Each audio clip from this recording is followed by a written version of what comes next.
કોલોરેડો રાજ્યના બોલ્ડર શહેરમાં થયેલા એક શાંતિપૂર્ણ માનવતાવાદી વોક દરમિયાન થયેલા હુમલામાં 6 વરિષ્ઠ નાગરિકો ઘાયલ થયા હતા. આ walk run for there lives નામની સંસ્થા દ્વારા આયોજન કરવામાં આવી હતી, જે હમાસ દ્વારા ગાઝામાં બંધક બનાવેલા ઇઝરાયેલી નાગરિકોની મુક્તિ માટે જાગૃતિ ફેલાવવાનું કાર્ય કરે છે. હુમલાખોરે મોલોટોવ કોકટેલ અને બનાવટી ફ્લેમથ્રોવરનો ઉપયોગ કરીને આ હુમલો કર્યો હતો. હુમલાખોરે હુમલા દરમિયાન ફ્રી પ્લેસ્ટાઇન ના નારા લગાવ્યા હતા. હુમલાખોરની ઓળખ મોહમ્મદ સબ્રી સોલિમાન તરીકે થઈ છે, જેને ઘટના સ્થળેથી જ પકડી લેવામાં આવ્યો હતો. FBI અને સ્થાનિક પોલીસ દ્વારા આ ઘટનાને લક્ષિત આતંકવાદી હુમલો અને યહૂદી સમુદાય સામેના હેટ ક્રાઇમ તરીકે ગણવામાં આવી છે.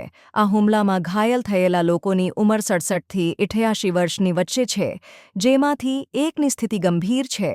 આ ઘટના પછી કોલોરેડોના ગવર્નર જેડ પોલિસ અને અન્ય રાજકીય નેતાઓએ આ હુમલાની નિંદા કરી છે અને યહૂદી સમુદાય સાથે સહાનુભૂતિ વ્યક્ત કરી છે. FBI દ્વારા આ ઘટનાની તટસ્થ અને સંપૂર્ણ તપાસ શરૂ કરવામાં આવી છે.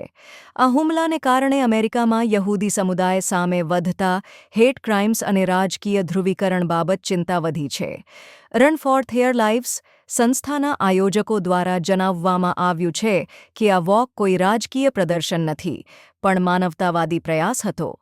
તેમણે જણાવ્યું કે તેઓ હમાસ દ્વારા બંધક બનાવેલા ઇઝરાયેલી નાગરિકોની મુક્તિ માટે જાગૃતિ ફેલાવવાનું કાર્ય કરે છે અને આ પ્રકારના હિંસક હુમલાઓને કારણે તેમના પ્રયાસો પર અસર પડી રહી છે.